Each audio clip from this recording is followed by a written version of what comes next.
Welcome to Soul Night Live, episode number 120. Today our guest is Steve Vai, and our co-host is Vaylor Trucks. Welcome to episode number 120. Today my co-host is Vaylor Trucks, and our guest is Steve Vai. Welcome, Steve. Nice to be here. It's our pleasure to have you here today. Yeah. Thanks for taking time out of your busy schedule to chat with us.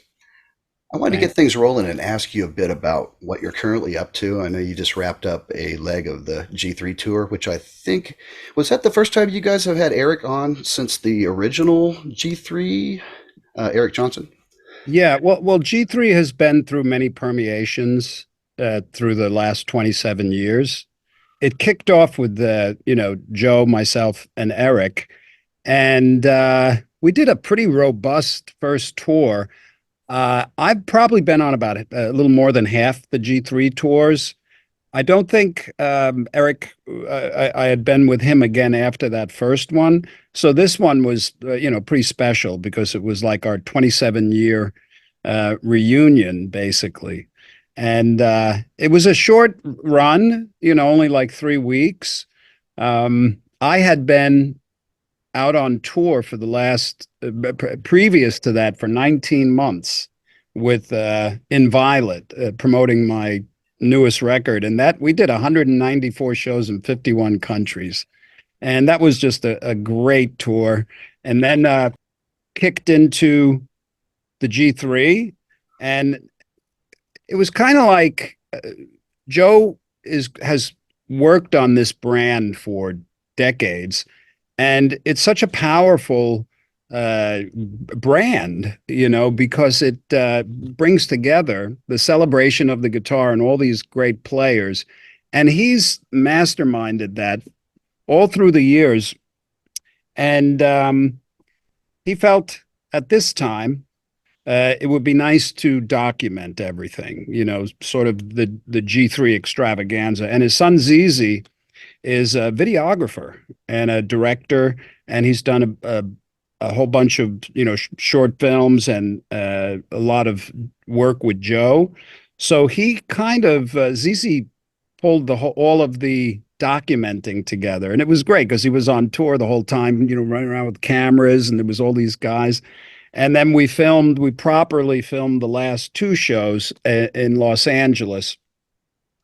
And through all this, sometimes when Joe and I tour separately, it's nice. It's good when we're able to kind of shift things so we're not hitting each other on tour, But sometimes we release records at virtually the same quarter, and the touring, it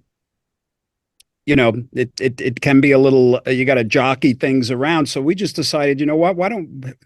Why don't we tour together? Because we've always wanted to do that. And we've always been so busy with our solo careers. So we decided to do that. And we thought, okay, let's do this run here in America. And then one thing led to another. And we started to talk about, hey, why don't we record a couple of new songs, so we have something kind of new when we go out that we're actually doing together. And that, of course, turned into more. And right after this interview, Joe's going to be here, and we're going to start plucking away, just like the good old days. And so we don't, we'll see what happens with that. We don't know, but my 2024 is slammed. It's done. And 2024 and 25 is closed out basically, and I'll be on tour for the vast majority of these next 2 years.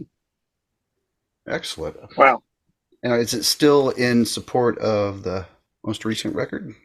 A few legs, but none around here. I've completely mined America and Europe and Canada and South America and Australia and Indonesia, and we played everywhere, but there's still a couple of places we might hit. But there's other things in the works. Can you give us a little hint? Well, there may be more Satch Vibe touring in 25. Uh, and I'm working on a project now with a band that it's a little early to talk about, but I think, if that all comes through, the fans are going to be surprised and delighted. Okay, well, sounds like a great way to spend the year. Yeah, 2 years. It'll blow by. It'll be Yeah, 2026 before don't you know it. blink. What's funny is before I go on a tour, I lay in bed the night before and I think, I wonder what this tour is going to be like. And then when I get home, the night that I get home and I'm laying in my own bed again, think, oh, like that. Right. And it's just like, one thing after another. And it's like, don't blink, you'll miss life. No doubt. Yeah. Get out there, seize the day. Yeah, Exactly. man. Hey, I wanted to ask before we move on. Is ZZ, I noticed that he sat in with his dad on stage. Yeah. Is that going to be in the DVD? Oh, I don't know. That's entirely up to ZZ. Yeah. I don't think we're making a DVD. Yeah. I don't think he's making a DVD because I don't even know if there's anything to play them on anymore. I still like him. Yeah, I know what you mean. I do too, but they don't really sell. What I think he's working actually on a movie of sorts. Oh, cool. Okay, well, we'll keep an eye out for that. Sounds Yeah, awesome. it's going to be fun. So, Vaylor, do you want to roll with a question? Yeah. First of all, I mean, please forgive my fanboyedness, but this kind of leads into my question. The first time in my life, when I ever heard a piece of music and I literally did not know how they made those sounds, was when I got the Man From Utopia and I heard Jazz Discharge Party Hats. Any other thing, I grew up, my father's in the Allman Brothers. I grew up around really good music. He was a fan of all kinds of things. I grew up listening to Jeff Beck and Mahavishnu and all kinds of things. But when I heard that, how was it possible that the guitar was doubling not only the weird sung notes, but the chuckles and the off mic banter and stuff? Can you walk me through how those notes came about on this album? Thank you for recognizing that. It's probably my magnum opus. Well, first of all, I was very young. I was 20 years old, and I was with Frank. And Frank Zappa had the uncanny ability to recognize in a particular musician a potential to do something outside of the norm. And he could recognize that potential in musicians usually better than they could, and he would find that special abstract kind of thing that they could do, and he would magnify it, and he would give you an opportunity to express it in at your potential, because when you were with Frank, you wanted to please him. He drew this stuff out of you, and he used musicians as sort of colors in his palette. That's why every band is so different. The music is different, because of what the capabilities of the musicians were. So for some reason, I was really into the complex melody stuff. I loved Frank's melodies. They went on forever. They were unexpected.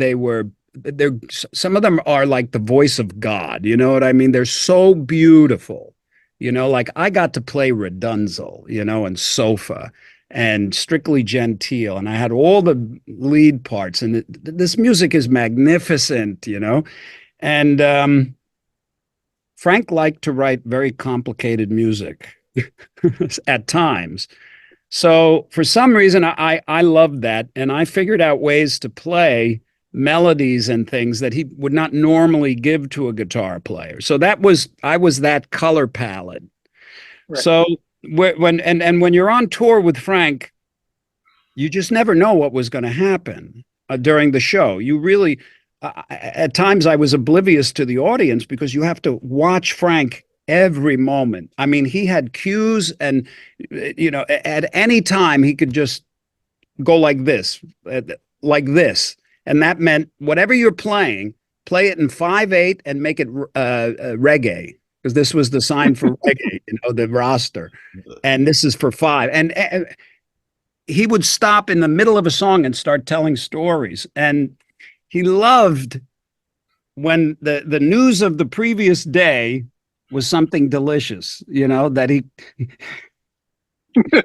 careful what you tell Frank, The worst thing you could say to Frank was, "Hey, Frank, you know what I did? Don't tell anybody, but it's going to be in a song,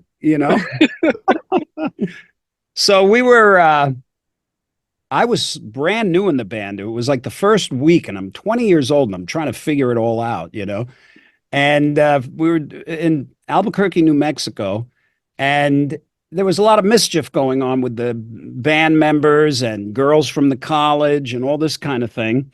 So in the morning, the story was reported to Frank. And of course, in the middle of the song that night, somewhere, I don't even remember, he just started telling us the story that he was told.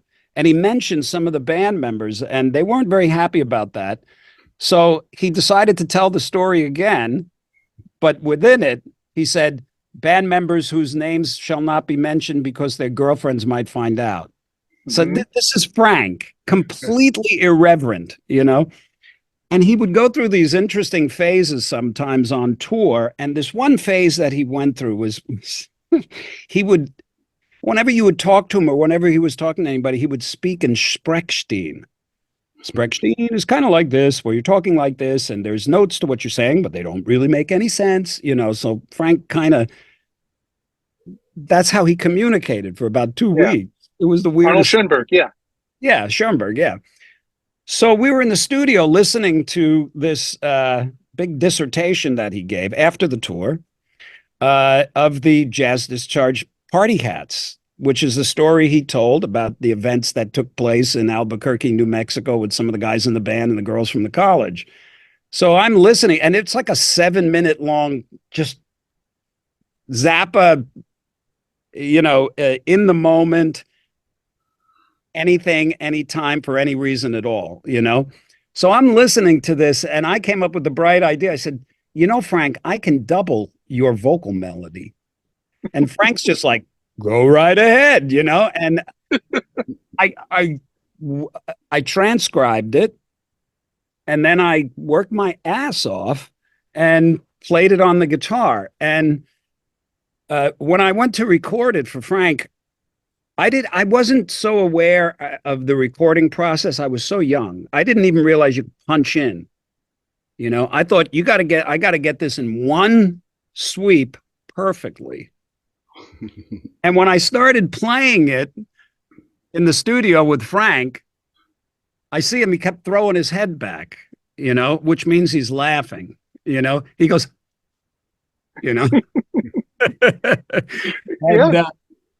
And I'm this stupid kid, I'm just thinking, "Oh my God, he's laughing at me. I'm blowing this." Oh no. It's like, what but I'm not. I'm nailing it. I mean, I was ready, man. When I was around Frank, I was around Frank Zappa, I was there's Frank, and he would talk, and you'd want to be careful with what you say, because he didn't listen to your words. He knew your intentions behind the words. And, but when it came to playing the music, man, I was fiercely confident. I was like, "Come on, bring it on. You want me to double your voice? I'll do it," and I cocky 20-year-old, and I did it. And I did it all in one pass. And we went back and fixed one little thing. But when I was done, he was just laughing because it was so utterly preposterous. And what's funny? I hadn't heard that piece for decades, and just the other day on the tour bus, somebody had brought it up, and I was explaining it to Dante, my guitar player. And I brought it up on the phone and I played it, and I was listening to it. for the first time in many years, and I was like, that's pretty insane. That is insane. What was I thinking? And where did I find the time? Because that was, it's like 7 minutes of completely abstract. And I remember when I did the little pick scrapes and all this kind of thing, Frank just threw his head way back. It's a remarkable achievement. It's like I say, it's the first time I just shook my head and said, I don't know how this came into existence. Trust me, brother. I look at some of these things too. The Hydra and so the Dangerous Kitchen, and it's a lot of that stuff. And I when I think about it, I realize when you're doing it, if you're focused, it just happens. If you don't let up and you're enjoying it. See, that was the thing, like something like the Jazz Discharge Party Hats. When I went, once upon a time, I'm like, uh-oh, this is going to work. So it's like, I want more. And so you find yourself going into these rabbit holes of focus. And I wanted to get every inflection, because the voice is like, the guitar allows you to articulate and use dynamics in ways that many other instruments you can't. You can't bend like a guitar. You can't flow. You can't do a lot of the articulation that a guitar can do. So it can mimic the human voice pretty, on spot if you navigate the articulations appropriately.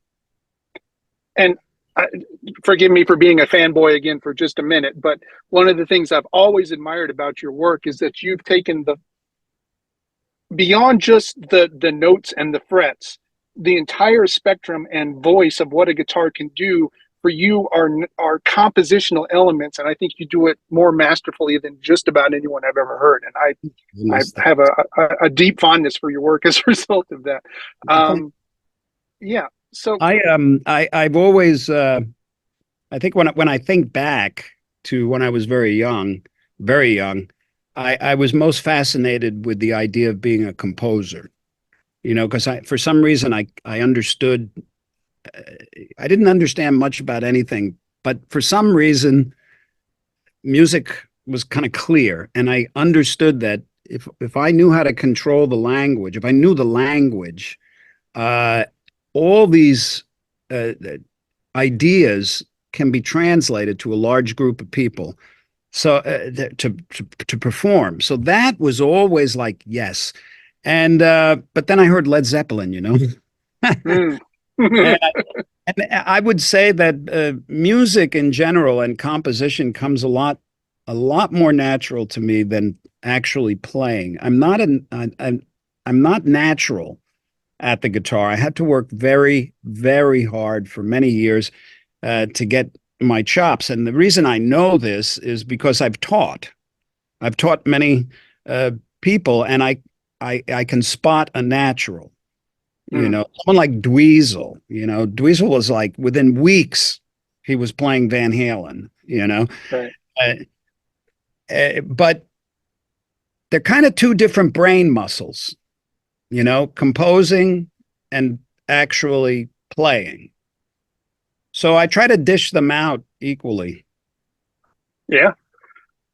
So because I am who I am, and my father is who he is, I have to ask you about whipping posts. You were in the band when he finally introduced that as part of the repertoire. Yeah. What was that process like after 10 years of people screaming it, and then finally says, "Okay, we're going to do it"? What was that like?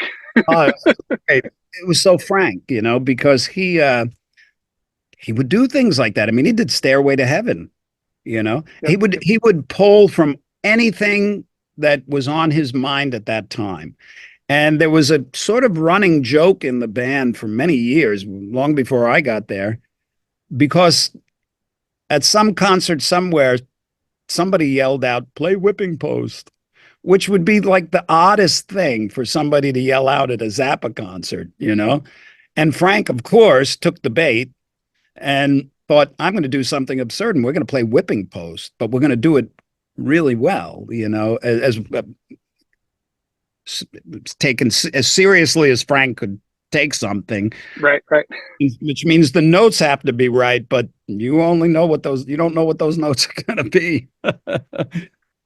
So that was a lot of fun, and the arrangement went really quick, and I loved playing it, and we played it a lot. Yeah. It's a great piece of music, and everybody knows it. It's a great live song to play. And so Frank just pulled it out, and we just did it. We probably maybe ran it in sound check or something. Oh, okay. You and I have two other points of interaction. The Allman Brothers only ever won one Grammy, and that was in 1996 for Jessica, and Tender Surrender was nominated that year as well. Oh, yeah. They were only nominated for one? They were nominated for 8, but that was the only one they won. Oh, okay. They won one. Oh, great. Cool. Yeah. Oh, that's interesting. And I just love the Alien Love Secrets album, but I've always been curious. What was your boy trying to say when he was saying "Ya Yo Gakk"? I've tried to get it out of him. Oh, yeah? He wouldn't tell me. He just smiled. What is "Ya Yo"? Beautiful. Yeah. Because he was like 3 years old and he was learning to speak, and I guess those at that age you grab some words and they mean something to you, and he was just going around for weeks just going "Ya Yo Gakk, Ya Yo Gakk." So I'm going to record that and make a song. It's a great song. It's a really amazing song. So the only other time that you pick up on all the interesting ones that. While I'm doing them, I think to myself, I wonder if anybody's ever going to get this. You should do a remake with him now. Oh, there you go. A little lower. A little lower.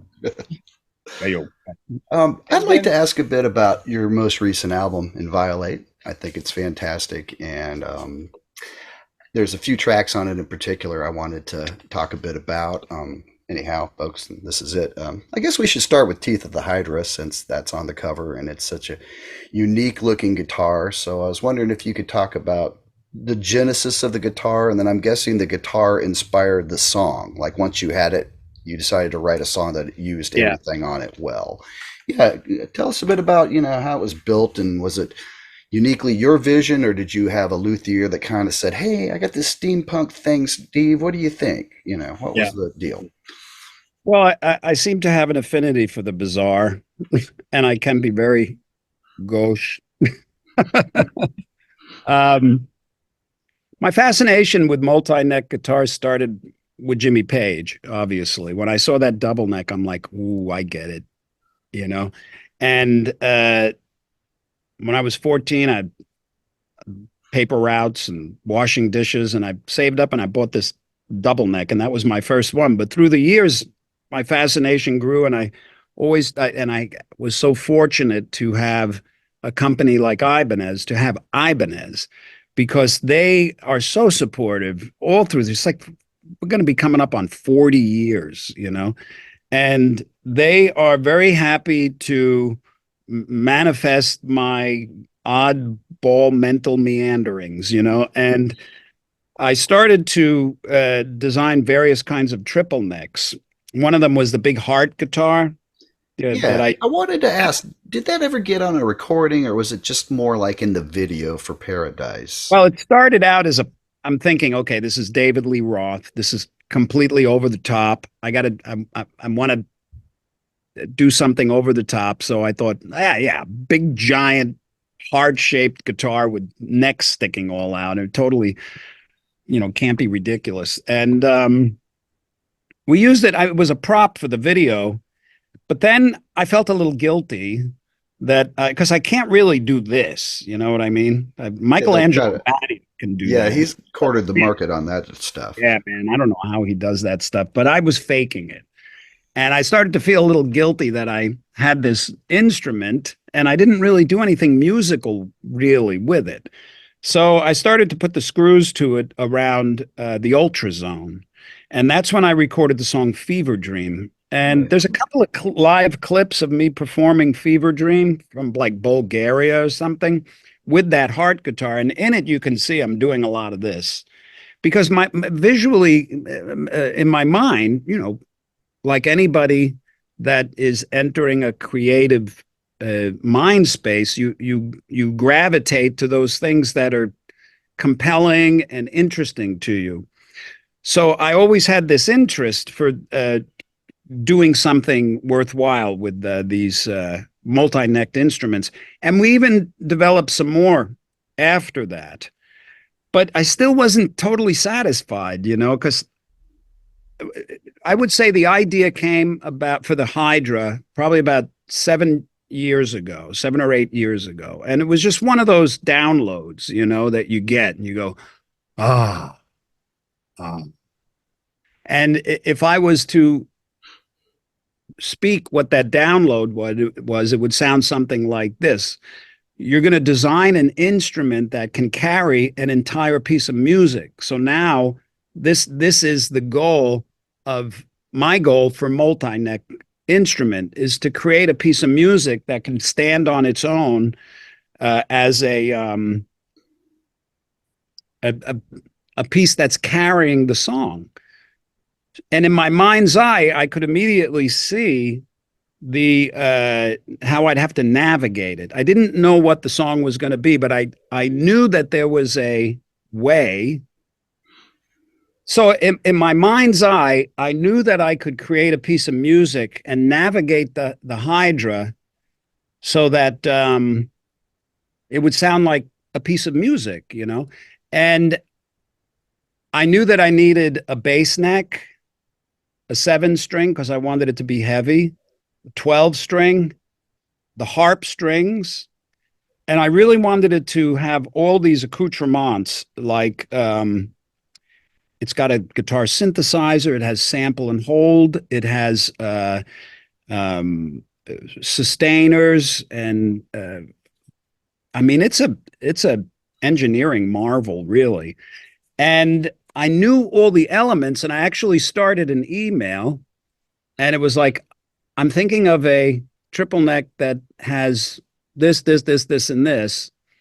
But I didn't send it because I wasn't sure what it was going to look like, you know? So I wanted to make sure that I had something that I could send them that they could start creating illustrations and we can start fooling around with. And that email sat for about 2 years until the inspiration for what the guitar would look like came to me. And the way it came to me was through a Mad Max movie.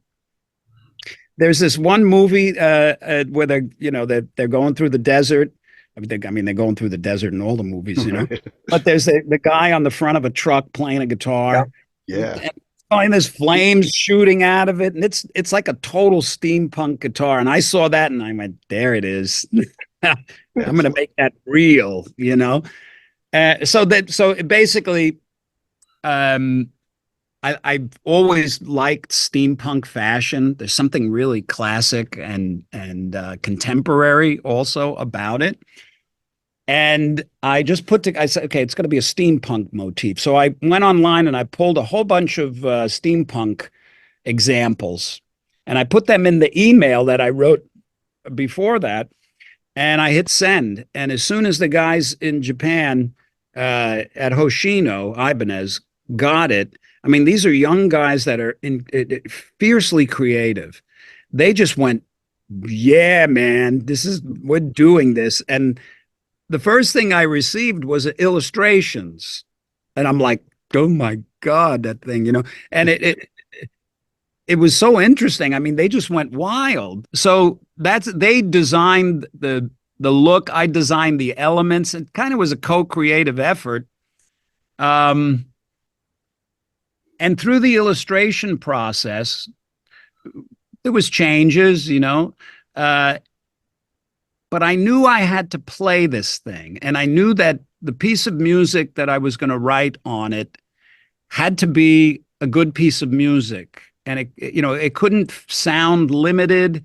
I didn't want it to be gimmicky, because the guitar for many people is just considered a gimmick, you know, but I have a way of taking gimmicky things and very seriously. Jazz Discharge Party Hats, you know? Sure. So I don't know why that is. I just like going over that edge. Once I knew that I had to, I knew I had to write this piece of music, there had to be more than an illustration. So they came to the house. Now this is all like, taking time and through like a 4 or 5 year period. They came to the house with a cardboard cutout of the Hydra. And which was very helpful because it helps you to kind of see, you can move things around. And then they they made a prototype. I actually have a prototype Hydra. I call it the hyena. It's hideous. It's not done. I think I have it here. Let me see. Oh my gosh.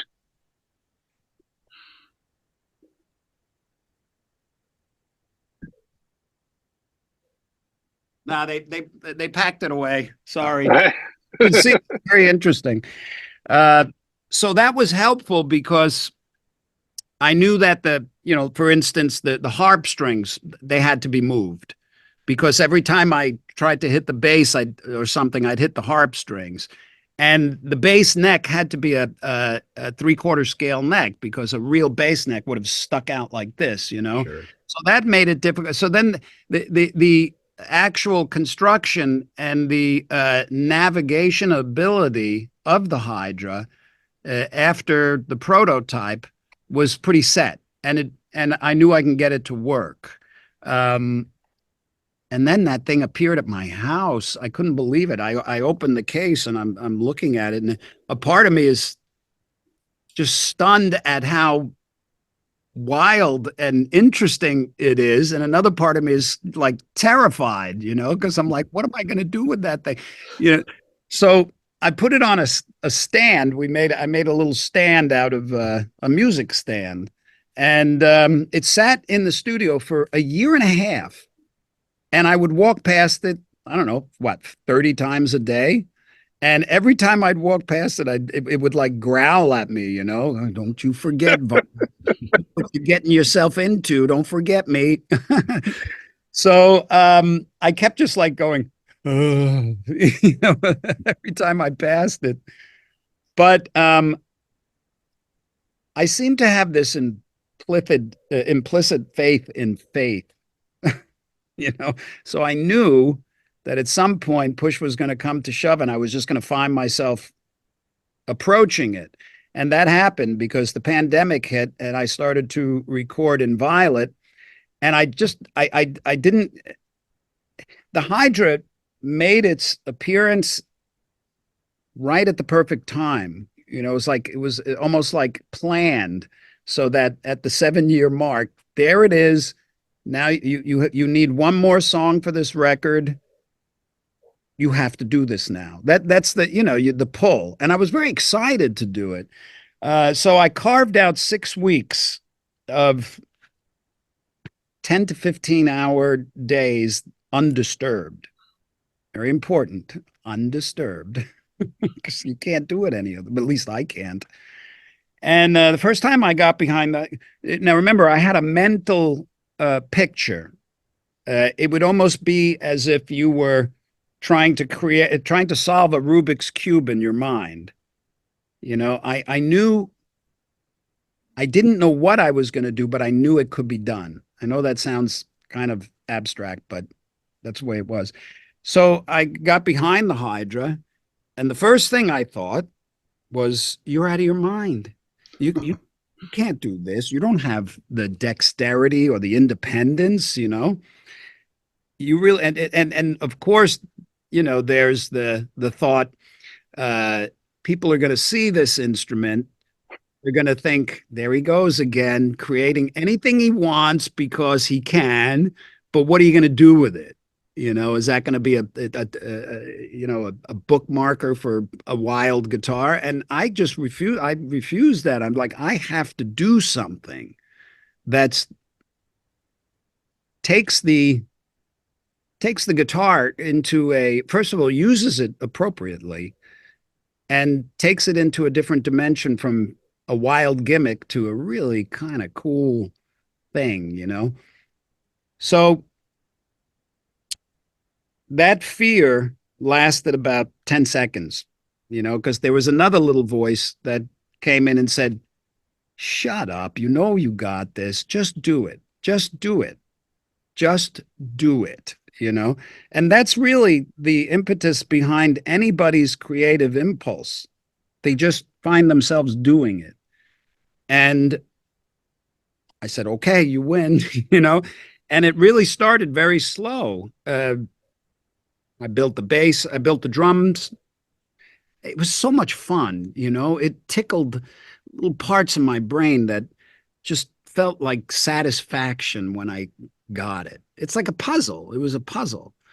And when I look at the video, what happened was it took about 6 weeks on the stand to create it and record it. I recorded it, I wrote it and recorded it and practiced it and figured it out in sections: intro, verse, B section, chorus. And all the time I knew that it had to flow like a piece of music. So the challenge was, once I started doing press for Inviolate, the album cover, as you mentioned, got the Hydra. So people are like, wild guitar. And I say, yeah, I performed Teeth of the Hydra on it. And they're like, oh, cool. And I say, well, what you're hearing on that track, everything is the Hydra. And they're like, well, of course, there's drums and some keyboard pads that aren't the Hydra. But, and then they'd say, oh, cool, you played the whole thing. I'd say, no, I played it all at the same time. It's like, oh, cool. And they weren't getting it. So I had some video of when I was recording it. And I said, like this. And then it's like, oh, I see. So I knew that I needed to make a video to really express the fascination, to be entertaining. The video is very entertaining for people that like that kind of thing. So I knew that I had to do that so people could see it, because it's fascinating to see. And I even when I watched it after I finished it all, because when you're doing something, you're always kind of like, okay, nope, not good enough. Okay, that's good. All right, next. Okay, Tuesday, this, you're just in it. Okay, now we have to edit. Okay, this shot works here, this doesn't work, and then finally it's done. And even when it's done, you're still, okay, the color, okay, we got to get it to these people. So it's not until it's like on the internet and you can't touch it anymore that, at least for the Hydra, where I sat back and I went, whoa. And I watched it and I thought, how that guy's crazy, What, how did you do that? And then the little voice says, oh, I remember how I did it. I started really slow, and that's it. Went one little victory at a time, one little victory at a time. And boy, it was fun. And I'm so happy with the way it came out. Well, the end result is amazing, and it flows beautifully. I mean, you would not even guess that it was done on one instrument when you put the record on. Yeah, that's why I had to make the video. Yeah, but that's good though, because it doesn't sound like you're taking a gap and moving to the next thing ever. It just flows beautifully. I got to ask you, how do you have those necks tuned? Do you need a chiropractor on the road to play it? And what amps is it going into? Yeah, I can explain all that. That was the other thing. I recorded it on a stand, and I knew to do the video, I wasn't going to do it on a stand. So you have no idea what we went through to try to figure out how to hang that thing. We had like these big giant mic stands, and we had it on ropes, and we had all sorts of things. What finally Thomas Nordig, my tech, figured out was a waist strap. So we figured out how to put the Hydra on with a waist strap. So there's no weight on your shoulders, which was good because at that time my shoulder was falling apart. It took about 2 years to disintegrate, and I don't know how or why it happened. But by the time I was shooting the Teeth of the Hydra, well, I'll back up a little bit. So Okay, so the construction of the Hydra, it has the bass neck, and that low string is an A, similar to the A string on a standard tuned bass, because it's a 3/4 scale neck, and I had to use very heavy strings. That's one of the challenges with mixing the Hydra is the bass doesn't go very low. It only goes to a low A, you know. So there's a lot of sub frequencies, subharmonic modulators in it to, fill out that bass. Um, and then there's a 12 string, and the bass. When I thought about the construction of it, because I thought, why not make the first two strings fretless? Because I kind of was imagining, and Ibanez was all too happy to do that. And then the 12 string, well, I'll go to the 7-string neck. That's in a drop A tuning because I wanted it to be really heavy, because without that low bass, low E string or tuned down E string, you need some weight, you need some gravity, and that's why I use the drop A on the 7-string. So it's very heavy. And then there's the 12-string, which the original, the prototype, the hyena, actually it's a 10-string, because I thought, well, I'm doing everything different. Why not? Why everybody does 12-string? Why don't I do 10? And I got the hyena, and I'm like, no, this sucks. This got to be, so. So you figure it out as you go. So, but I thought it would be very interesting to have fretless on the 12-string, but not the whole thing, because it's so difficult to play chords on a fretless. Oh yeah. So I decided to cut it off at like the 10th fret or so, and then it's fretless, which gives you that kind of Indian mandolin kind of a sound. And then it has a whole guitar synthesizer system in it, and sample and hold, and sustainers. Now, everything in the Hydra comes out of a Cat 6 cable, which is a cable. It's like an Ethernet, basically. It's like a robust Ethernet. And that comes out, and that goes into the brain of the Hydra. And the Hydra brain is that gold box that you see on the floor in the video. Yeah. And the individual outputs from the necks all go through the Cat 5 cable and separate at the box and go into individual inputs. So we got the 12-string input, the 6-string, 7-string input, the bass input, the harp strings input. So you got 4 inputs plus MIDI. And the Hydra brain separates that out of the Cat 5, and it isolates the outputs so that it's as clean as it could be. And then those 4 outputs go into the axe effects, the fractal axe effects, which is one of the very few that can take 4 inputs and give you 4 stereo outputs.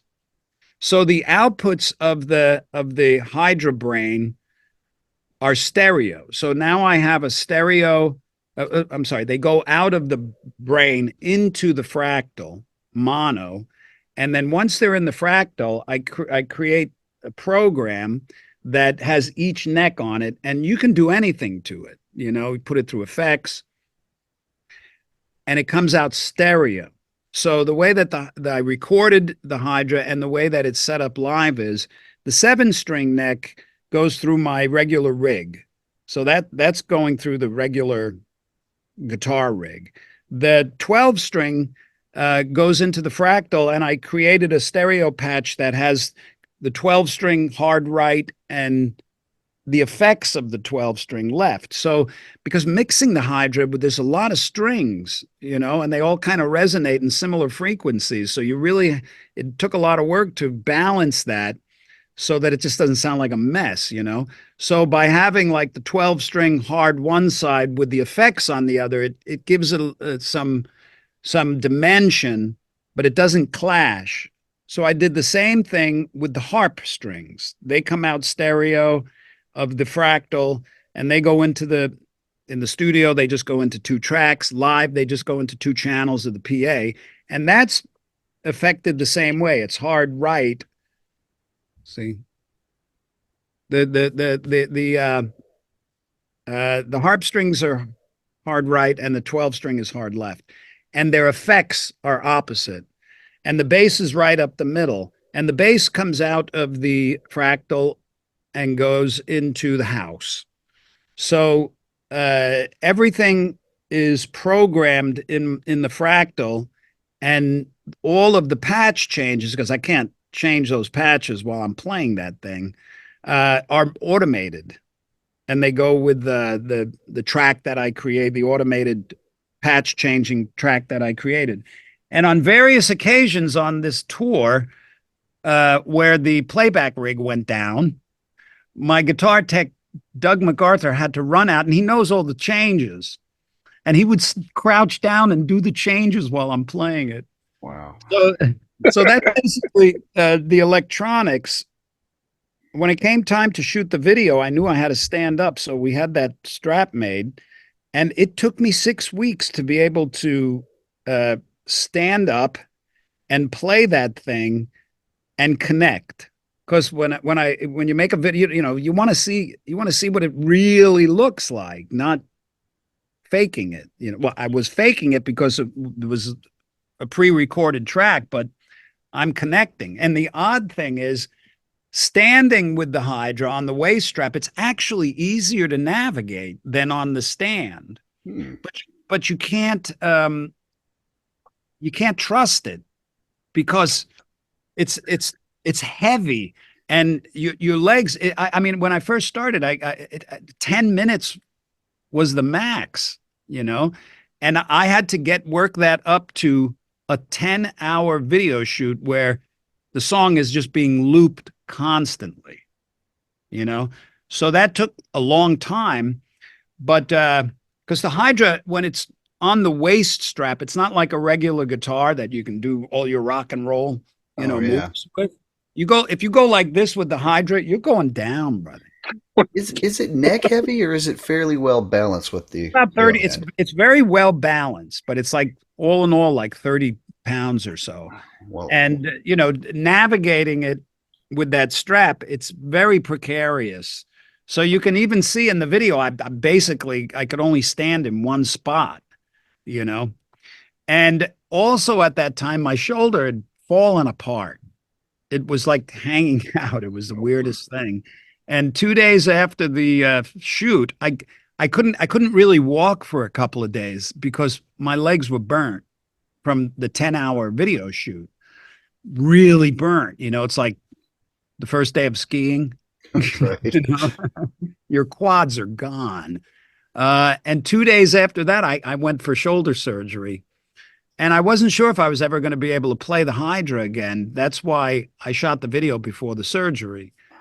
But and when I was recovering, I couldn't play that. I couldn't even get my arm over it, more or less all this shit, Right. So I ended up not being able to take it on the first leg of the tour. We had to move one of the legs of the tour, the first American leg, to a later point because I had a second surgery, so but during the first European tour, I couldn't bring the Hydra. But as soon as we got to America, I decided to play it on a stand, because I just didn't want to risk it, because Sure. it's really difficult, So it took maybe 3 weeks, 4 weeks of doing shows with it before I would feel really excited when I was walking towards it. Instead of a feeling of dread. Yeah, feeling like, oh, God, are you really going to do this? What happened? Wow. Well, it's like walking a tightrope. I can't lose focus for a moment. And if I drop a pick, which that was the hardest thing, was holding on to the pick, because there's like in that B section, I have to tuck it, hit, retuck, play, get, it all in like 3 or 4 seconds. I have to do all these maneuvers, and the pick would just fly out of my hand. So that was one of the real challenges, was holding on to the pick. Well, it's impressive on every level. It's quite the engineering marvel. And Yeah, to play it, wow. I mean, I got to hand it to the guys at Ibanez. They really delivered. I will say this, and I don't mean to take any of the mystique away from the Hydra, the performance of the Hydra itself, but it's very linear.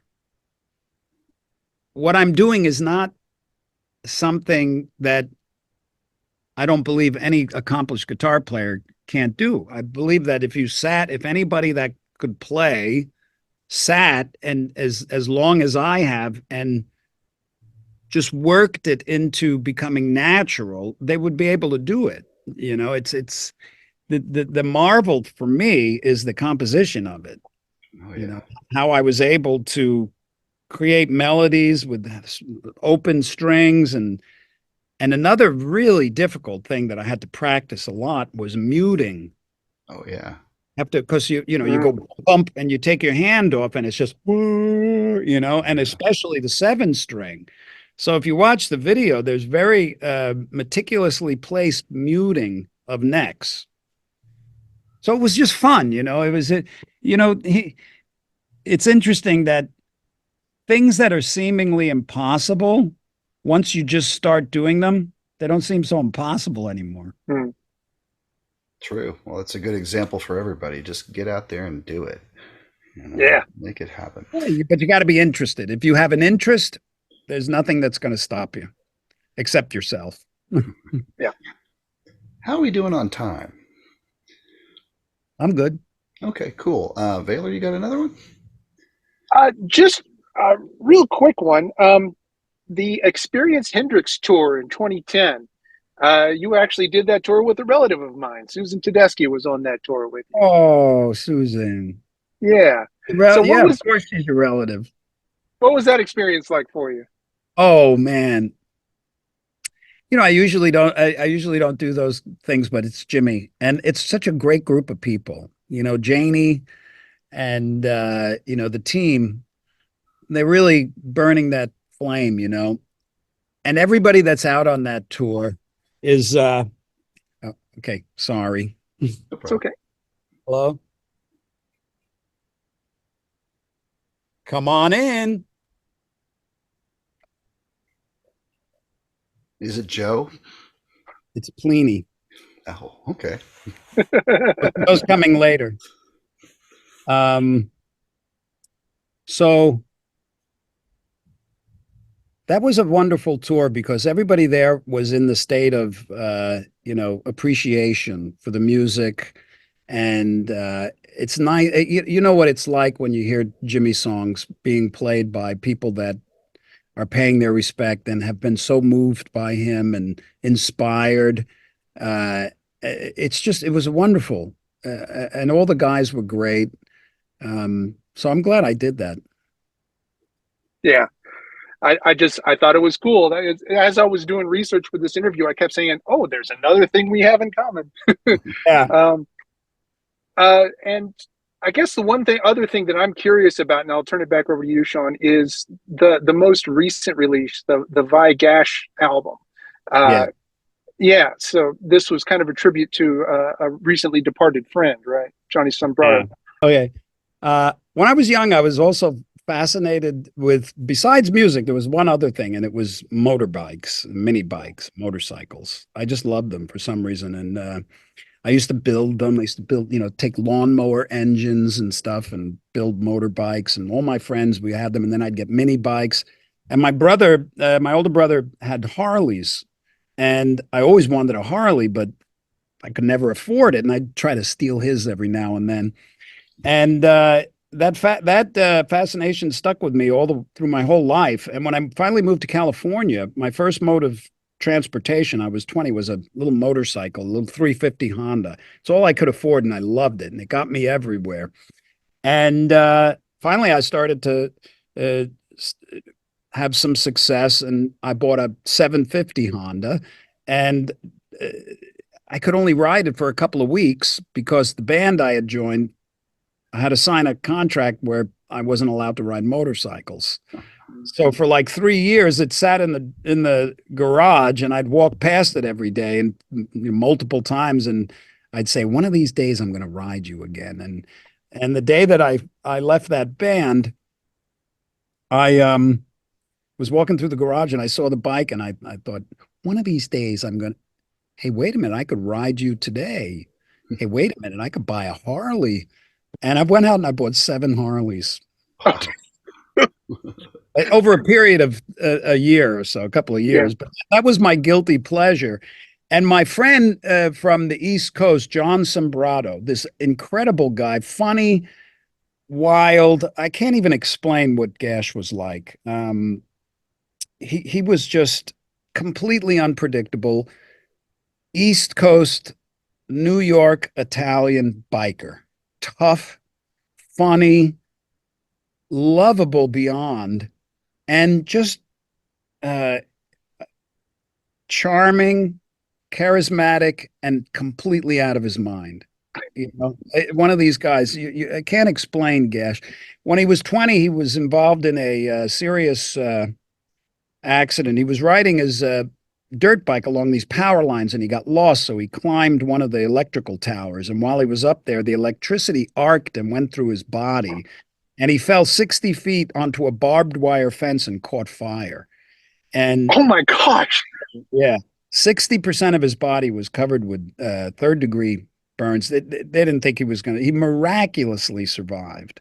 Wow. And eventually, but his whole body was scarred up. Everything but his face remained perfect, but his ear was burnt off, and he has no nipples. I mean, just look at the album cover. Yeah. Gash, and that's how he got the nickname, Gash, because he's all gashed up. But he has this beautiful face with these blue eyes and just complete rock and roller. So he moved out, and we started riding a lot because he was a biker, and we were best friends, and we'd take our girls and we'd go on, and our friends, and we'd go on these long, beautiful bike rides. And Gash was just, he was crazy. I mean, he would do wheelies on Harleys and stand on the seat like this, and he could win every slow race, just this miraculous kind of a guy. And one of the things that I felt like I wanted was the music that represented the way we felt when we were riding the bikes, because when you're a motorcycle enthusiast, there's the wonderful freedom that you feel. There's the being with friends. There's the excursions, the trips, the road itself, the feeling of empowerment and independence. It's really quite nice. And I wanted music that sounded like that feeling. And there was, of course, I'd like Zeppelin, Steppenwolf, and all this stuff, but I wanted my own brand. And at the time, I was right in the middle of preparing to put together the Sex and Religion band and record. And that's what I was commissioned to do. But like anything else, something grabbed my attention and just took me with it. And I just found myself going into the studio, and in like a 2-week period, I just ripped out this record. It just came, and I knew that I wanted something really straight ahead, all melody, great melody, rock and roll, nothing complicated. I mean, the solos aren't even more than like 8 bars or something, and it wasn't a solo record. There was no filler, there's no funny little in-between bits. It's all about straight ahead, feel good, feel empowered, enjoying straight ahead rock and roll. And I'd done stuff sort of like that with Dave Roth, and but there's a big difference. Everything I ever did in any of those bands, there was this huge committee involved with everything, from the notes I was playing to a point. With the Gash record, it was a committee of one, me. And I went into the studio and I recorded the whole record very quickly. And then I needed to put vocals on it, and I didn't have a vocalist. And I tried singing myself, which was an abysmal disaster because I don't have that rock and roll voice. And Johnny didn't know that he was really a singer. You know, none of us knew because he wasn't a professional. He never was in a band. But I could hear something in his voice, you know. You just hear it. Now to hear him scream at somebody, which he did quite often, or you know, do a Led Zeppelin, ooh yeah, and I'd say, okay, what is that? There's something there. So I dragged him in the studio, and that guy, man, when he opened his mouth, I couldn't believe what came out. It had so much charisma, so much personality, character, because he didn't know how to be a rock star. He had nothing to pantomime. He had nothing to copy. And you could, he has the greatest sense of humor, but he was insane, you know, crazy in a good but scary way sometimes. Right. And you can hear it all in his voice. I couldn't believe it because I don't feel like I'm out of line to say I'm virtually an authority on rock and roll lead singers. You've worked with a few. So many of them. Yeah.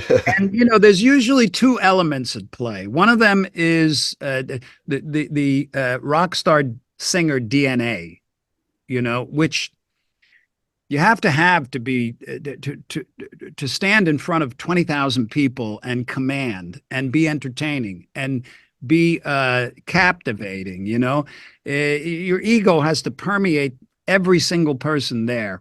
And that requires a particular type of sense of being, you know. And then there's the actual ability to sing, you know. And these things come in different balances. Yeah. You know, some people have a very high degree of rock star DNA. They don't need so much to be an outstanding vocalist, but it helps to you know. And then there's guys that are just incredible vocalists, but if you don't have any chutzpah, you're a roomer in your own room, you know.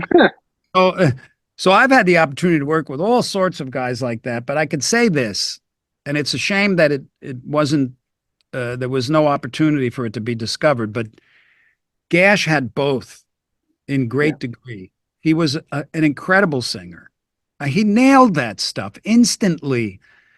And he also had rock star DNA to a degree that I don't even want to say it because it sounds like hype. But you know, and I'm not comfortable with hype, even though that's how I made a living. But no, he was extraordinary, and I needed to get back to finishing the Sex and Religion thing. But my plan, and I only had 8 songs done with Gash, and I was planning on going back and, you know, fleshing out a few more songs. But tragically, Gash was killed in a motorcycle accident. And when this happened, I was just so distraught. I took the whole project and threw it on the shelf for 30 years, 31. Yeah. And all through the year, you know, after about 10 years, I started listening to it, and I really liked it. There was something about it I liked. It didn't sound like it. There was something in it that was different than all that stuff I had done before. And it just made me feel good, and it reminded me of him. So I would listen to it like a couple of times a year, and I'd tell myself, one of these days, you're going to properly mix this, go in, fix up a few things, try to make another song, maybe an instrumental, because I didn't have Johnny on anything else. And I kept threatening myself with that. But then, you know, a couple of last year, you know, I just decided, no, I'm going to go and get the tapes, bake them, and send them as is to Mike Frazier and have him mix it. And that's what happened. Yeah. Well, it's another thing we have in common is losing friends to motorcycle accidents. So it was a wild experience to hear an album that was that kind of hard rocking, but it had this poignancy to it simultaneously. Yeah. So yeah. So thank you for getting that done. Well, thank you. Yeah. I got just a couple more and we'll wrap it up here. Appreciate you taking your time, Steve. Question, you know, we were just talking about, you know, lead singers that have this bravado quality, and some of them are probably more vocalist, more bravado. David Lee Roth, how does he rate for you as a vocalist back in the days when you were working with him? Because I know a lot of people talk like he's more of a carnival barker than a vocalist sometime, but I'm sure you've seen him do some great vocal takes over the years. And I was just kind of Well, curious. absolutely. Dave had, he had the rock and roll spectacular kind of a voice. A lot of it's the projection and the screaming and stuff. But he took his singing seriously. He took lessons, and I would see, and he was hell bent on increasing his range. He wasn't, he didn't slack on that stuff. But you're given what you're given. And there's been many times when he backs down and he's actually in that range, like Coconut Grove is a song that he just sounds beautiful in. He songs like Damn Good, Love it. so I think that, and he had good pitch. And I think that there's certain ranges and dynamics that singers will shine in, you know. And Dave had his shiny moments for sure, but no one can deny his rock and roll lead singer DNA was extraordinary. Oh, yeah. He was a showman Grand. at the highest Grand. order. Absolutely. Yeah. How do you remember those two albums you did now, all these years later? They're so different, but I love them both for different reasons. I really felt like Skyscraper was almost kind of an attempt to do something deliberately different, that was a little more progressive. And Yeah. I feel like I hear more of your DNA on that record than on the first one. Am I right about that? Yeah. We did Eat 'em and Smile with Ted Templeman, and that was great. Ted has a visceral kind of approach. And we were planning, I believe, some of my facts are just my remembrance. I have people come to me and say, well, no, it was so I don't know how reliable my memory is on this stuff, but we were planning on using Ted again. And we started writing music, and Dave definitely wanted to shift into a different direction, more keyboards. So Brett Tuggle started bringing songs in. He brought in Stand Up, just like Paradise. Um, B- B- Greg Bissonette and Matt Bissonette brought in songs. So there was definitely a focus on more of a production oriented type of a record. And once we started getting into it and making, demoing stuff at my studio, Dave liked the process and decided that we would produce it ourselves. So it is a very different sounding record. I think some of the music on it is very strong. Some of it I wouldn't write. Right. It's not the kind of stuff I would write. But I was a dutiful soldier and did the best I could to put some innovative slant on every little thing I did, the best I could. Yeah. Yeah, well, I think it has some of your more quirky moments that kind of reminded me of some of the things you did with Frank here and there. Yeah. Hmm. Some of the cool harmony things that you do, like what was that first song that opened it up? Oh,